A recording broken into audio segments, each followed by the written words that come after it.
नमस्कार, मैं अमितेश अग्निहोत्री। कोरोना महामारी से उत्पन्न आपदा संघ और भाजपा सरकार के लिए अवसर का काम कर रही है। संघ के लिए या पिछले 100 सालों से अपने हिंदू राष्ट्र और दलित महिला विरोधी एजेंडे को पूरा करने का समय है। कोरोना काल में पाठ्यक्रम में छात्रों के कथित हितों के नाम पर किए गए संशोधन इसका एक उदाहरण है। मूलतः या शिक्षा के तथाकथित भारतीकरण करने की संघ की पुरानी योजना का हिस्सा है। सिलेबस को हल्का करने के नाम पर इतिहास और सामाजिक विज्ञान के जिन हिस्सों को हटाया गया है वह संघ और उसकी राजनीतिक शाखा भारतीय जनता पार्टी को बहुत पहले से ही नहीं पसंद आ रही है। सब कुछ ऐसे ही चलता रहा तो वह दिन दूर नहीं जब हमारे बच्चे यह पढ़ें कि महाभारत में इंटरनेट हुआ करता था और कुरुक्षेत्र की रणभूमि में परमाणु अस्त्रों का प्रयोग किया गया। गणेश जी की प्लास्टिक सर्जरी हुई थी और जिस स्टेम सेल तकनीक पर आज रिसर्च चल रही है वह तो भारत में हजारों वर्ष पूर्व ही खोजी जा चुकी थी। पिछले दिनों मानव संसाधन और विकास मंत्रालय ने संघवाद, नागरिकता, राष्ट्रीयता, मानवाधिकार, राष्ट्रवाद और सेकुलरिज्म और स्थानीय स्वशासन संस्थाओं आदि से संबंधित चैप्टर पाठ्यक्रम से हटा दिए हैं। राष्ट्रीय स्वयंसेवक संघ बहुत लंबे समय से दावा करता रहा है कि भारत के स्कूलों में जो शिक्षा दी जाती है उस पर वामपंथियों का प्रभाव है। संघ शिक्षा के भारतीकरण की बात करता है। इस कथित भारतीकरण का पहला प्रयास सन 1998 में हुआ जब अटल बिहारी वाजपेयी की सरकार में डॉक्टर मुरली मनोहर जोशी मानव संसाधन और विकास मंत्री हुआ करते थे। जोशी की अगुवाई में मंत्रालय ने सामाजिक विज्ञान से संबंधित पाठ्यक्रम में कई बदलाव किए जिसे शिक्षा का भगवाकरण का नाम दिया गया। इस दौरान ज्योतिष जैसे पंडित पुरोहितों के कृत्य को विज्ञान बताकर एक विषय के तौर पर स्थापित करने की कोशिश की गई। साल 2004 में यूपीए की सरकार आई तो शिक्षा में आई इन विसंगतियों को ठीक करने का प्रयास किया गया। संघ के भारतीकरण के नाम पर भारतीय शिक्षा का सत्यानाश हो रहा है। साल 2014 से ही संघ के तमाम संगठन शिक्षा के क्षेत्र में अति सक्रिय हो उठे। इन संगठनों की कोशिश है कि शिक्षा में मनमाफिक बदलाव के जरिए ये लोग अपने कट्टरपंथी राष्ट्रवाद, सांप्रदायिकता और हिंदू राष्ट्रवाद के एजेंडे को धार दे सकें। यह आरोप नहीं है बल्कि इस बात के बाकायदा सबूत भी हैं। संघ परिवार का एक संगठन है शिक्षा संस्कृति उत्थान न्यास। यह संगठन बराबर मांग करता रहा है कि किताबों से अंग्रेजी और उर्दू के शब्द हटा दिए जाएं।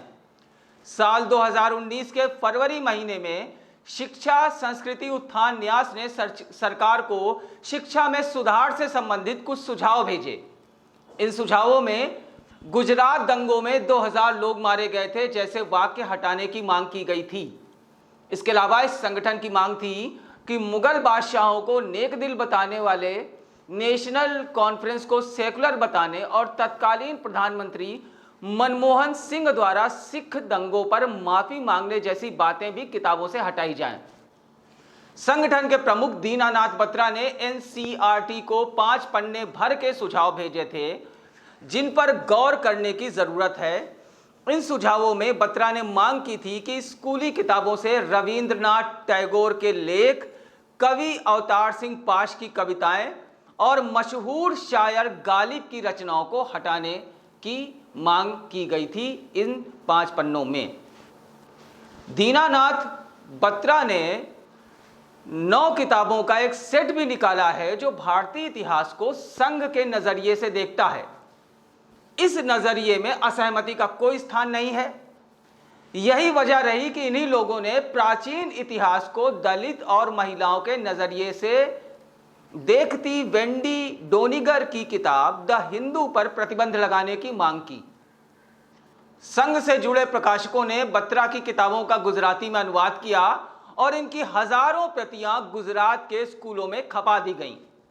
दीनानाथ बत्रा संघ की शैक्षणिक शाखा विद्या भारती के प्रमुख भी रह चुके हैं। इन जनाब ने शिक्षा बचाओ अभियान समिति नामक एक संगठन का भी गठन किया है जिसका काम उन प्रकाशकों पर दबाव डालकर उन तमाम किताबों का प्रकाशन बंद करवाना है जिनकी विचारधारा संघ की विचारधारा से मेल नहीं खाती। शिक्षा संस्कृति उत्थान न्यास के सचिव और संघ के प्रचारक अतुल कोठारी का कहना था कि उनके संगठन ने केवल उन्हीं बातों को हटाने की मांग की है जो उन्हें आपत्तिजनक लगती हैं। इस साल के शुरुआत में इन्हीं अतुल कोठारी का एक व्याख्यान CSJM विश्वविद्यालय में आयोजित करवाया गया। बताया गया कि इस व्याख्यान का उद्देश्य देश की शिक्षा व्यवस्था में जरूरी बदलावों के बारे में लोगों से सलाह मांगना है। अतुल कोठारी ने इस व्याख्यान में खुलेआम शिक्षा के निजीकरण की वकालत की। उनका कहना था कि आज की शिक्षा प्रणाली में छात्र इंजीनियर, डॉक्टर और प्रोफेशनल तो बन रहे हैं, लेकिन चरित्रवान नहीं बन पा रहे हैं। हालांकि कोठारी ने चरित्रवान होने की परिभाषा नहीं बताई। इस कार्यक्रम में केवल संघ से जुड़े लोगों को ही सवाल पूछने की इजाजत दी गई। CSJM यूनिवर्सिटी की कुलपति भी संघ से जुड़ी रही हैं। बताया जाता है कि देश भर में कुलपतियों की नियुक्तियों में भी संगठन का अच्छा खासा हस्तक्षेप है।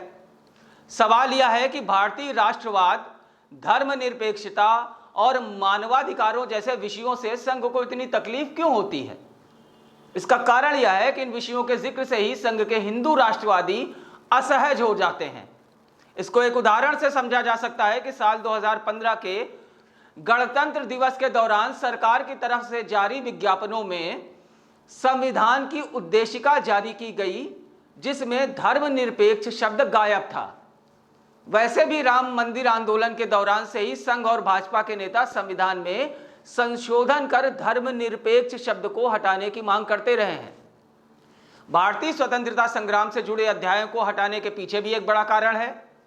भारत की आजादी का आंदोलन विविधतापूर्ण और बहुलतावादी था। यही कारण है कि हिंदू और मुस्लिम कट्टरपंथी तत्व समान रूप से आजादी के इस महासमर से दूर ही रहे। संघ का इतिहास बताता है कि अपने स्थापना के साल 2025 से ही संघ का भारत की आजादी के आंदोलन में कोई योगदान नहीं रहा। संघ के तत्कालीन सरसंघ चालक रहे हेडगेवार और हिंदूवादी नेता श्यामा प्रसाद मुखर्जी तो इस आंदोलन के विरोधी थे। संघ की दुखती रग भी यही है। इन अध्यायों को पढ़ने वाले सवाल करेंगे तो संघ के सामने दिक्कतें ही दिक्कतें पैदा होंगी। संघ और भाजपा के लिए नागरिकता से जुड़े अध्याय को हटाना भी जरूरी है।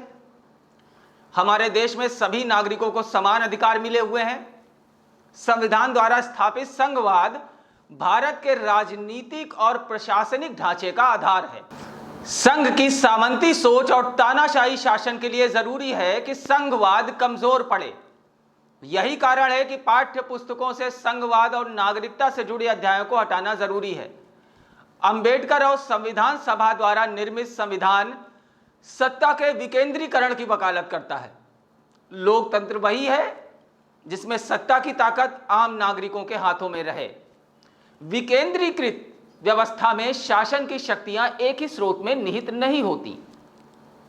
स्वायत्त शासी संस्थाएं भी यही काम करती हैं। भारत का संविधान सत्ता को केंद्र, राज्य, शहरी स्वशासी संस्थाओं और पंचायतों में बांटता है। यही लोकतंत्र की आत्मा है। आम आदमी के मुंह में सत्ता का स्वाद लग गया तो तानाशाही वाली सरकार की स्थापना करना मुश्किल है। यही वजह है कि संघ और भाजपा की सरकार यह नहीं चाहती कि हमारे बच्चे इन स्थानीय और स्वशासी संस्थाओं के बारे में जानें। संघ को मानवाधिकारों के अध्याय से भी चिढ़ है। मानवाधिकार मूलतः मानवीय गरिमा की बात करते हैं और संघीय परिकल्पना के राष्ट्र का आधार मनुस्मृति है, जहां स्त्रियों और शूद्रों को कोई बराबरी नहीं दी गई है। संघ के राष्ट्रवाद में सारे अधिकार कुलीन वर्ग और पूंजीपतियों के लिए ही आरक्षित होंगे। बाकी दलित, शोषित, किसान, मजदूरों के विशाल वर्ग का काम उनके लिए निर्धारित कर्तव्यों का पालन करना रह जाएगा। इसके लिए यह जरूरी है कि पाठ्य सामग्री से वो सारी चीजें हटा दी जाएं जो एक बच्चे के मन मस्तिष्क में स्वतंत्र चिंतन का बीज बोती हैं। इसीलिए रविंद्रनाथ टैगोर का साहित्य और अवतार सिंह पाश की कविताएं भी संघ को नहीं सुहाती। जैसा कि शिक्षा संस्कृति उत्थान न्यास के सचिव अतुल कोठारी कहते हैं कि आज की शिक्षा चरित्र निर्माण नहीं कर रही। कोठारी जिस चरित्र की बात करते हैं उसमें शोषण का विरोध करना, बराबरी की बात करना और सरकार से सवाल उठाना भी चरित्रहीनता है। वर्णाश्रम व्यवस्था के अनुसार चलकर उच्च वर्णों की सेवा करना ही चरित्रवान होने की निशानी है। ऐसे लोगों को जेएनयू के छात्र छात्राएं चरित्रहीन लगते हैं तो इसमें कैसा आश्चर्य।